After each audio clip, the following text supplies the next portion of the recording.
I was becoming very good at becoming the invisible kid. I was born in Hong Kong. I immigrated to Canada when I was 14 years old. First day, I didn't even go out the door. I was so afraid. I was one of the only 3 Chinese in my school. I was getting bullied, I was getting beat up, I was getting pushed around. I would never ask questions they would put on my hand. Right after school, I would just grab my backpack, go to my locker, not look at anyone, not make any eye contact, and just go home.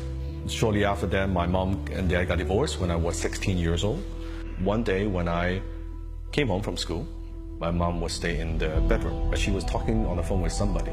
And then after the phone call, she opened up the door, and I could see like she was crying. I said, "Mom, is everything okay?" And she's like, "Well, you know, I was talking on the phone with the dad, and he just told me he went bankrupt, just filed for bankruptcy. He couldn't send us money anymore." My mom is always a very positive. It's just like an angel to me.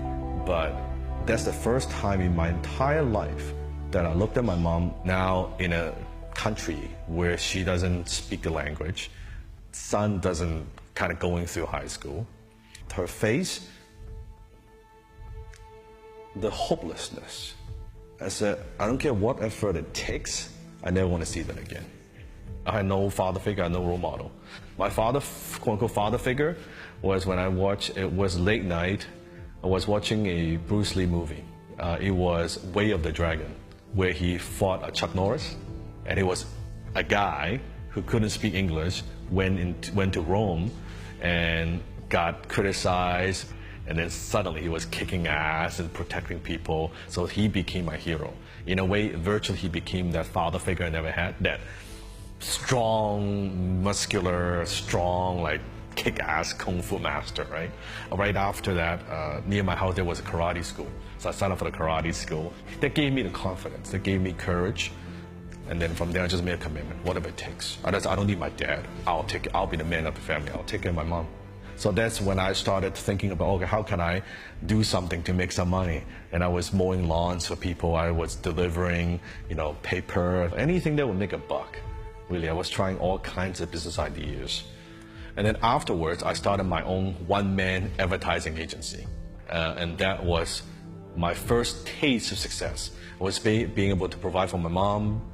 Finally, now I could go to the grocery store and not have to go to the almost expired section to buy fruit and vegetables. That was very, very much the turning point. So afterwards, I haven't talked to my dad for a number of years, right? Because I was angry at him.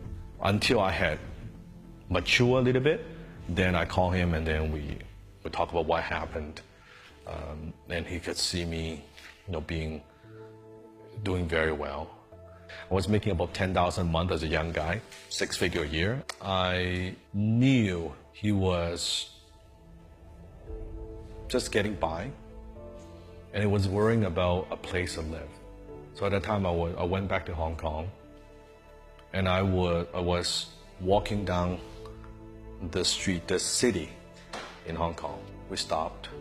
I said, "Dad, you see that window up there?" "Yeah." I reached in my pocket, I pulled a set of keys. I put it in his hands. My dad looked puzzled. I said, "Dad, I bought that unit for you. You got a place to live in now. It's yours." He was bawling. All he could say was, "Son, let's go get lunch." That look made everything worthwhile. At the time, we talked. He said, "Next week, son, I'm going into the hospital for a regular checkup." And then I know the date after he did a checkup, I didn't get the call. I thought it was a bit strange. The next day, I got a call from my aunt. I picked up the phone. It was like 3 a.m., very late at night. "Your dad's in emergency." He said, "What happened?" "Well, he found that he needed surgery immediately. We need to operate him." But at the time, I was chasing the biggest deal I've ever done in my life. I said, I had to be in the US. I got to finish this before I would come back, because it's a very important deal. I had to do a little video conference with my dad. I could see him in the hospital, hair all gray. He had this tube. He couldn't speak. I said, "Dad, as soon as I finish, I will come back and see you." right? And I thought I would make him proud. I thought I would close the deal. I'd go to Hong Kong. I never thought about it. And that was the last time I talked to him. That was it. I never got to say goodbye.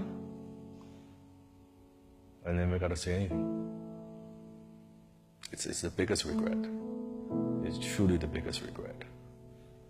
And I wish I had Neil, I had. And from that point on, I realized something, that I was chasing achievement, was chasing all these things. And when suddenly my dad was gone, suddenly all this stuff means a lot less. It suddenly means a lot less to me about fame, money, wealth, all this stuff. I believe in life you go through kind of 4 stages. The first stage is what I call survival, which is where I was when I was very young. And then going from survival to security. You're paying the bills. You got a roof over your head, you got a car, you're taking care of your family.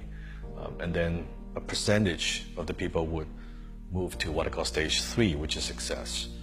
When you're successful, you don't just have everything you need, you have everything you want. And I operate in that phase, at that stage, for the first, I would say, 10 years of my career. And then after that incident, after my dad passed away, then I shift from success to significance. When you shift from success to significance, it's no longer just about you.